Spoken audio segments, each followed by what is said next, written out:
But उन्होंने फंसा रखा है, वो आगे नहीं बढ़ाना चाह रहे। मैं 6 महीने से घर पे बैठा हूँ, अभी तक एग्जाम बैठे हुए थे, खड़े हुए थे बेरोजगार लोग, और उनसे पूछा गया कि मोदी कौन है, तो बोलते हैं भगवान है, अमित शाह कृष्ण है, आप कौन है? 45 साल में महंगाई अपने चरम पे है, पिछले 45 साल में बेरोजगारी अपने चरम पे है, और उनसे पूछा जा रहा है जब लहर चल रहा है। हाँ, ये वही है, अंधभक्ति है वो, वाह मोदी जी वाह वाले, जो राम राम बता रहे मोदी जी को। मोदी जी आपको मंदिर चाहिए, शिक्षा चाहिए? शिक्षा चाहिए। शिक्षा होगी तो मोदी हटाओ लहर, मोदी हटाओ, देश बचाओ।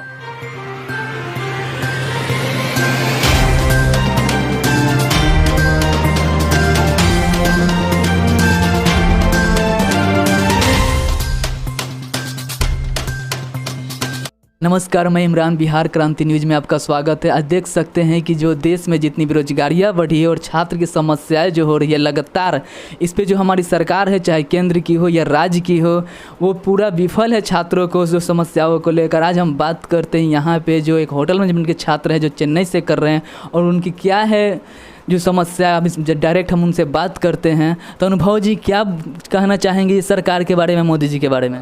क्या कहूँ, जब स्टार्ट हुआ था, व्हेन इट ऑल स्टार्टेड, मेरा नाम अनुभव कुमार है, सबसे पहले बता दूं, और मैंने IHM चेन्नई मद्रास से BSc in hospitality and hotel administration complete करना चाह रहा हूँ। ये मेरा लास्ट सेमेस्टर है, I mean 6th semester right now. But Modi ji की वजह से, as you see, Modi ji बड़े बड़े फैसले ले लेते हैं अपने दम पे, बोलते हैं मैं ये करता हूँ, मैं वो करता हूँ, बट उनमें इतनी ताकत नहीं कि UGC, जो कि एक यूनिवर्सिटी का छोटा सा मिनिस्ट्री डिपार्टमेंट है, उसको ये बोल सके कि आप बच्चों का एग्ज़ाम ले लो, या ये बोल सके कि यार तुम एग्ज़ाम कैंसिल कर दो, बच्चों को आगे बढ़ाओ, उनको जॉब चाहिए, उनको नौकरियां चाहिए। बट उन्होंने फंसा रखा है, वो आगे नहीं बढ़ाना चाह रहे। मैं 6 महीने से घर पे बैठा हूँ, अभी तक एग्ज़ाम का कोई ठिकाना ही नहीं है, कुछ पता ही नहीं है मोदी जी क्या कर रहे हैं। नहीं, 2019 में जो मोदी जी पूरा लहर था युवाओं के बीच में कि सारा युवाओं पे ध्यान दिया जाएगा, छात्रों के हित में काम करेंगे, क्या इस पर क्या लगता है आपको बारे में? कुछ नहीं कर रहे, कुछ नहीं कर रहे। मोदी जी पता है किसके लिए कर रहे हैं? मैंने कल वीडियो देखा इंस्टा पे, कुछ फालतू लोग बैठे हुए थे, खड़े हुए थे बेरोजगार लोग, और उनसे पूछा गया कि मोदी कौन है, तो बोलते हैं भगवान है, अमित शाह कृष्ण है, आप कौन है? तम बानर सेना है। यही तो लोग में बड़ा है, और वही लोग मोदी जी को वाह मोदी जी वाह कर रहे हैं। युवाओं को तो कुछ नहीं कर रहे हैं। 12 करोड़ से ज़्यादा लोग बेरोजगार बैठे पड़े हैं यहाँ पे। पिछले 45 साल में महंगाई अपने चरम पे है, पिछले 45 साल में बेरोजगारी अपने चरम पे है, और उनसे पूछा जा रहा है, जब सवाल किया जा रहा है कि what you are doing for the unemployment, तो बोलते हैं it's all act of God. सब एक्ट ऑफ गॉड है। और सारा पैंडेमिक में आप सबको ध्यान केंद्रित किस चीज़ पर करके रखे हैं? राम मंदिर बना दिए। अरे जिसने पूरी सृष्टि बनाई, जिसने पूरा ब्रह्मांड बनाया, उसको आप 4x4 का कमरा बना के देंगे कि आप इसमें रहिए? उनको रहने का जगह नहीं है। यहाँ पे उनके लिए कमरा बनाइए जो भूखे हैं, उनके लिए कमरा बनाइए जो यहाँ पर रोड पे घूम रहे हैं। बाढ़ इतना आया है, हमारे रोड पे लोग रह रहे हैं, कितना कुछ किया मोदी जी उनके लिए। लेकिन देखा गया जो पिछले दिनों में लोग बोले कि मोदी जी नहीं 24 के लिए नहीं, लगभग 51 तक ही मोदी जी रहेंगे, क्यों 2051 तक मोदी जी अपनी युवाओं का साथ रहे। आप कह रहे हैं कि नहीं मोदी जी कुछ नहीं करे छात्र के हित में। तो मैं एक छात्र हूँ ना। हाँ। मैं एक छात्र हूँ, मैं अपनी प्रॉब्लम बता रहा हूँ कि कुछ नहीं कर रहे। जो लोग बोल रहे हैं ना, वो आजकल सुन रहे सोशल मीडिया पर, अंधभक्त तो लहर चल रहा है। हाँ, ये वही है, अंधभक्ति है वो, वाह मोदी जी वाह वाले, जो राम बता रहे मोदी जी को। मोदी जी आपको मंदिर चाहिए, शिक्षा चाहिए? शिक्षा चाहिए। शिक्षा होगी तो हम अपने माँ बाप को शिक्षित होंगे, पढ़ेंगे, अपने माँ बाप को भगवान मानेंगे। यहाँ पर मंदिर बन रहा है, लोग अपने माँ बाप को घर से निकाल दे रहे हैं। पढ़ाई क्या भाव में, शिक्षा क्या भाव में? हमें नौकरी नहीं रहेगी, हमारे पास पैसे नहीं रहेंगे, तो हम मंदिर में क्या चढ़ाएंगे भाई? अभी हम बात करते हैं, अभी बिहार में चुनाव आने वाली है। अभी यहाँ पे जितने भी BJP है, JDU है, RJD है, तब क्या लगता है यहाँ की किनकी सीट निकलेगी यहाँ से? मुझे तो यहाँ पे सबसे ज़्यादा हमारे बहुत करीबी हैं, और हमारे अंकल जी हैं, छोटे लाल राय जी, तो मैं उनको काफ़ी ज़्यादा फॉलो करता हूँ। हमारे घर पे भी आते रहते हैं, और मुझे हमेशा अच्छी अच्छी चीज़ें ही बताते हैं। जैसे मैं स्टूडेंट हूँ, मुझसे कभी भी सलाह लेता हूँ, मुझे अच्छी बातें बताते हैं, और मैं उनसे काफ़ी प्रभावित हूँ। तो यहाँ से उनकी सीटें निकलेंगी।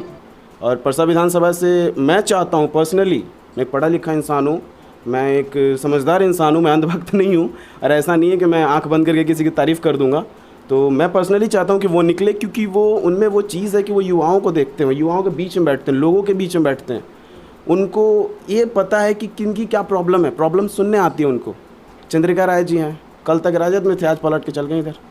अभी जो यहाँ पे जो तेजस्वी यादव जी जो मुख्यमंत्री बनने वाले हैं, लेकिन लोग बोलते हैं कि उनकी योग्यता पे सवाल उठाते हैं कि अगर वो मुख्यमंत्री, उनके पास योग्यता नहीं है, तो क्या बोलेंगे आप एक छात्र के नाते कि क्या उनकी योग्यता फेलुअर है क्या है और छात्र के हित में काम करेगी? ऐसा छात्रों का भी बहुत सारा सुनने को मिलता है। ये जब एक चाय बनाने वाले को आप लोग प्रधानमंत्री बना सकते हैं, तो इतने पढ़े लिखे इंसान और स्टेट लेवल के प्लेयर रह चुके हैं हमारे तेजस्वी जी क्रिकेट के, और समझदार हैं इतने, और एक युवा है, सबसे बड़ी चीज़ है।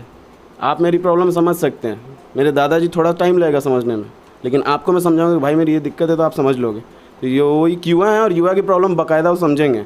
मोदी जी क्या समझेंगे? मोदी जी तो पूरी उम्मीद है कि इस बार तेजस्वी की सरकार बनेगी, युवाओं पर ध्यान दिया जाएगा। उम्मीद है और मैं चाहता हूँ कि ये बने, मैं चाहता हूँ, क्योंकि जिस तरह लोग परेशान हैं, जिस तरह लोग त्रस्त हैं मोदी जी से, वाह मोदी जी वाह कर रहे हैं बिना मतलब का आँख बंद करके, वो जब तक नहीं ख़त्म होगा तब तक कुछ नहीं होगा। मैं 2-3 चीज़ें आपको बताना चाहता हूँ, 2-3 फैक्ट बताना चाहता हूँ जो लोग बोल रहे हैं वाह मोदी जी वाह, और जो युवा हैं जो अंधभक्त सच में बने हुए हैं उनकी आंखें खोलने चाहता हूँ कि भाई मेरे, पहली चीज़ तो ये पिछले 45 साल में महंगाई अपने चरम पे है। दूसरी चीज़ ये पिछले 45 साल में बेरोजगारी अपने चरम पे है।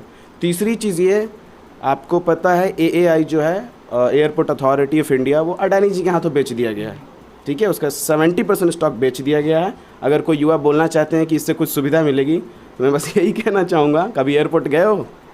7 स्टार होटल से भी अच्छी सुविधा होती है, उससे अच्छा सुविधा तुम्हें क्या चाहिए? बस ये बेच के पैसे कमाने का और घोटाले करने का ड्रामा है मोदी जी का। दूसरी चीज़, इंडियन रेलवे बेच रहे हैं, इंडियन रेलवे बेच रहे हैं। नहीं तो मोदी सरकार पूरा निजीकरण में लगातार कर रही है निजीकरण, तो छात्रों पे क्या प्रभाव पड़ रहा है इसको निजीकरण को लेकर? पढ़ रहा है। कल एक रिपोर्ट आया था हिंदुस्तान पेपर में ही था, कल मैंने पढ़ा था, मैं बता दूंगा आपको, कटिंग भी होगा तो दिखा दूंगा। उसमें लिखा गया था कि निजीकरण की वजह से माइनस 11.23 यहाँ पे इकॉनमी गिरी है, जिसके वजह से यहाँ की इकॉनमी में इतना ख़तरनाक क्रैश आया है, जिसकी वजह से स्टूडेंट्स ने अपनी नौकरियाँ खोई हैं, स्टूडेंट्स को नौकरियाँ मिल नहीं रही हैं और सब लोग परेशान हैं, लोग भुखमरी से परेशान हैं। लेकिन मोदी जी को इसका कोई चिंता नहीं है। मोदी जी को तो अमेरिका जाना और हाउडी मोडी करवाना है। हाउडी मोडी से देश चलेगा जी? हाउडी इंडिया करा लीजिए, देश चल जाएगा, है जी। अभी जो नीतीश सरकार नया एक्ट लाए हैं जो दलित के लिए कि अपने भाई की हत्या होती है, किसी की भी हत्या तो नौकरी दी जाएगी, तो यहाँ तो योग्यता की हत्या समझ में नहीं आ रहा है कि किसकी वैल्यू बढ़ी है, हत्या की योग्यता की? बहुत ही सेंसिबल टॉपिक है और इस पर मैं बहुत लंबा भाषण देना चाहता हूँ, कभी मुझे मौका दें। मैं अपने अंकल जी से बोलूँगा, श्री छोटे लाल राय जी से, कि मुझे कभी मौका दे इस पर टॉपिक पे। मैं किसी के अगेंस्ट नहीं हूँ। जब बाबा साहब अम्बेडकर ने संविधान बनाया था और उन्होंने ये कहा था कि लगाया जाए, संविधान लगाया जाए, दलितों के ऊपर उठाया जाए, बट उन्होंने कभी ये नहीं कहा था कि किसी का हक मारा जाए। उन्होंने कहा था संविधान ये जो एक्ट लगाया गया जिसमें आरक्षण दिया जाएगा 5-10 साल बाद हटा दिया जाए जब सब कुछ नॉर्मल हो जाए। लेकिन वोट बैंक की राजनीति करते करते लोगों ने आज ये हाल कर दिया कि 60% कर दिया और लोग इतने बेकार हो गए हैं कि लोग बोल रहे हैं कि किसी को गोली मार दोगे तो नौकरी दे दी जाएगी। यहाँ पे क्या जनरल के लोग नहीं मारे जा रहे हैं? बताइए। क्या ब्राह्मण राजपूत चाहे जो भी दूसरे कैटेगरी में आते हैं, मैं क्यों पर्टिकुलरली बोलूँ, कैटेगरी में जो जनरल कैटेगरी में आते हैं, कि उनकी हत्या नहीं होती? उनकी जान नहीं है, उनकी कीमत नहीं है। आप हत्या होता है तो उस हत्यारे को पकड़िए, आप एक्ट लाइए कि हत्यारा 2 दिन में पकड़ा जाए, जेल में डाल दिया जाए, कि दूसरा कोई हिम्मत ना करे वो हत्या करने के लिए। तो आप उस हत्यारे को मतलब दे रहे हैं प्रोत्साहन कि हत्या कर दीजिए, नौकरी पा लीजिए, उसके घर वालों को एक नौकरी मिल जाएगी। ये कैसा एक्ट है? ये तो आप एकदम पढ़े लिखे अनपढ़ जैसा बिहेव कर रहे हैं। इस बार कन्फर्म है कि तेजस्वी की सरकार आएगी और यहाँ से छोटे लाल राय जी की क्या वैल्यू होगी उनके? ज़रूर। छोटे लाल राय जी, मैंने जैसे पहले ही बोल चुका हूँ, छोटे लाल जी मेरे घर के काफ़ी करीब हैं और वो, मैं जैसे उनको अंकल बोलता हूँ, तो वो काफ़ी करीब हैं और मैं चाहता हूँ पर्सनली कि यहाँ से सिर्फ और सिर्फ वही निकले और पूर्ण बहुमत से निकलें। ये नहीं कि 1-2 लाख से जीतें, बहुत आगे से जीतें, पूर्ण बहुमत से निकलें और तेजस्वी जी की सरकार आए। युवा हैं और युवाओं के साथ देंगे और युवाओं के साथ खड़े होंगे। और ये जो अंधभक्त हैं, मैं चाहूँगा उनसे भी बहुत विनम्रता से बोलूँगा, आंखें खोलो, देश देखो।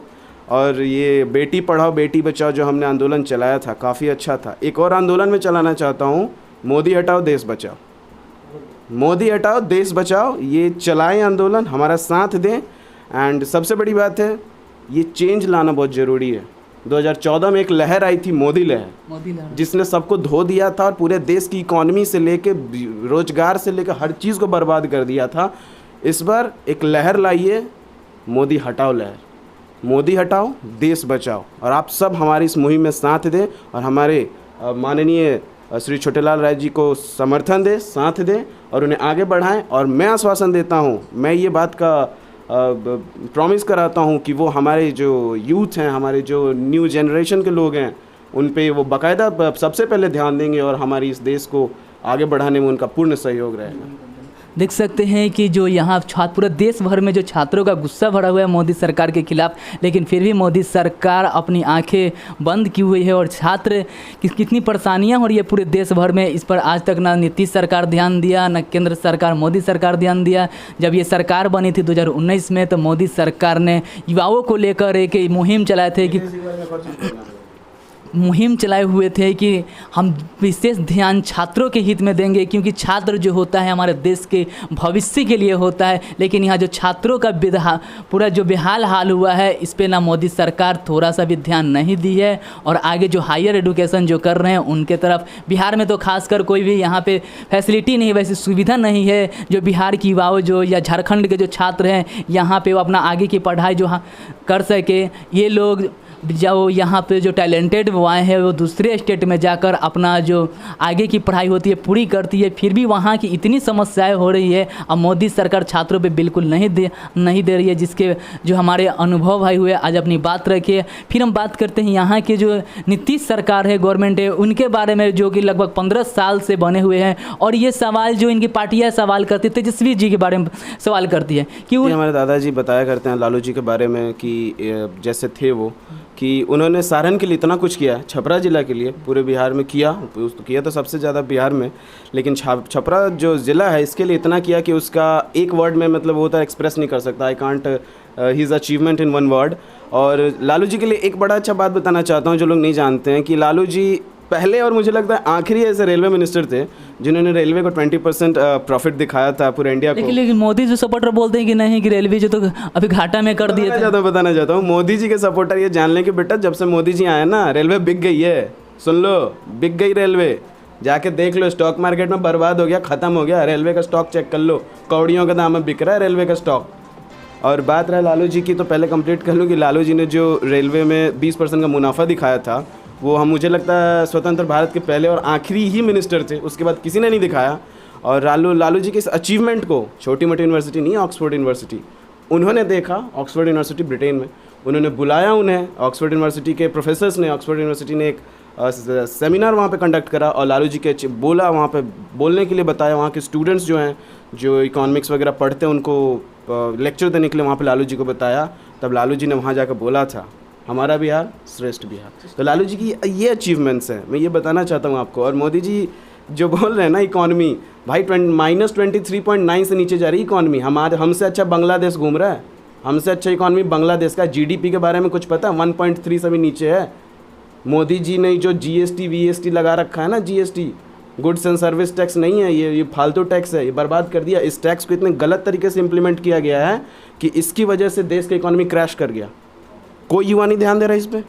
भैया इकॉनमी इतना क्रैश कर गया, खतरनाक रूप से नीचे जा रहा है, हाँ, -23.9 से नीचे जा रहा है। वर्ल्ड में देख लीजिए, सबसे खतरनाक इकॉनमी क्रैश में इंडिया सबसे आगे है, इंडिया सबसे आगे है। अभी हम बात करते हैं नीतीश सरकार पे, क्या बोलेंगे? उनके बारे में भी बोलना चाहूँगा। नीतीश सरकार का तो मैं एक विक्टिम ही बोल दो, एक स्टूडेंट हूँ। कुछ सालों पहले उन्होंने एक जुमले पार्टी में जुमलागिरी होता है ना, नरेंद्र मोदी, तो भी नरेंद्र मोदी के गोदी में बैठ गए हैं, तो उन्होंने सीख लिया कुछ गुण। तो उन्होंने एक जुमला करा था कि बिहार के स्टूडेंट्स को एक बिहार स्टूडेंट क्रेडिट कार्ड दिया जाएगा जिसमें आप 4 लाख तक का लोन उठा सकते हो। एवरीथिंग वाज फाइन, मैंने भी लिया, दिया भी, चलो अच्छी बात है। लेकिन उसमें एक झांसा दे दिया गया मुझे। उस समय बोला गया था कि आपको बिहार स्टूडेंट क्रेडिट कार्ड दिया जा रहा है, इसमें बहुत कम इंटरेस्ट लिया जाएगा, 2-3% के हिसाब से, और इसमें आपको जब तक जॉब नहीं होता तब तक मतलब इंटरेस्ट नहीं भरना है। लेकिन जब मैं बैंक में गया अपने, जब मुझे हकीकत पता चली, जब I am about to complete my course, when I went to my bank, वहाँ मुझे ये बात पता चली कि उन्होंने बोला कि ऐसा कुछ नहीं है। मैंने बोला बैंक से कि सर इसे तो बोला गया था 2% है। फिर बैंक ने बोला ऐसा कुछ नहीं, गवर्नमेंट से कांटेक्ट कीजिए। फिर मैंने एक बहुत बड़े IAS अधिकारी से भी कांटेक्ट किया, मैं उनका नाम नहीं लूँगा, वित्त निगम में अभी बिहार सरकार के, वो उनसे बात हुई तो उन्होंने ये बोला कि देखिए बेटा 2018 के पहले ये था कि वित्त निगम में नहीं था बिहार स्टूडेंट क्रेडिट कार्ड, तो हमने एक एज ए मीडिएटर की तरह काम किया और आपको बैंक से लोन दिलाया, लेकिन इंटरेस्ट में हम लोग कोई साथ नहीं दे सकते। और मैं 6 महीने से घर पे बैठा हूँ, मोदी जी को ध्यान है कि मेरा इंटरेस्ट बढ़ रहा है, 50,000 से ज़्यादा मेरा इंटरेस्ट ऊपर चला गया है लोन का। अभी भी आपका इंटरेस्ट जारी है? जारी है, सरकार कोई नहीं ध्यान दे रही है। जाके मैंने पूछा बैंक से कि मेरा इंटरेस्ट क्यों जा रहा है, तो बैंक ने बोला कि बाकी सारे स्टेट्स के बच्चों का हो गया है, बिहार सरकार का इंटरेस्ट को क्लेम नहीं कर रहा है। होता यूँ है कि बैंक क्लेम करती है इंटरेस्ट, तब बिहार सरकार या कोई भी स्टेट सरकार वो पैसा देती है, तब बैंक हटाती है वो इंटरेस्ट। लेकिन बिहार सरकार अभी तक नहीं दिया मेरा इंटरेस्ट। अब बोलती है सरकार इसमें इंटरेस्ट ही नहीं ले रही है। मेरा 60,000 70,000 से ज़्यादा इंटरेस्ट हो गया है। मैं घर पे बैठा हूँ, मैं कहाँ से पैसे दूंगा? ना मोदी जी मुझे रोजगार दे रहे हैं, ना नीतीश कुमार मेरा इंटरेस्ट क्लेम कर रहे हैं। क्या ड्रामा चल रहा है? ये तो झांसा दिया गया, आपने हमको झांसा दिया। आपने उस समय बोला कि हम आपको दे देंगे, इंटरेस्ट फ्री में दे देंगे, ये कर देंगे, वो कर देंगे। जब बात आई तब मुकड़ गए। ये जो इंटरेस्ट की बात होती है, जो क्रेडिट कार्ड योजना है, तो इसमें बहुत साथ जो छात्राओं के साथ समस्या है, इसको तो बहुत गंभीर समस्या है जो इंटरेस्ट बहुत ज़्यादा कोई ध्यान ही नहीं दे रहा इस पर। कितने बड़े बड़े घोटाले हुए हैं, क्या इसमें बड़े बड़े नेताओं का हाथ नहीं होगा? आपकी सरकार है, आप पता लगाएं कहाँ घोटाले गए। लोग फर्जी सर्टिफिकेट ला के पैसे उठा लिए, कौन जानता है आप ही के आदमी होंगे।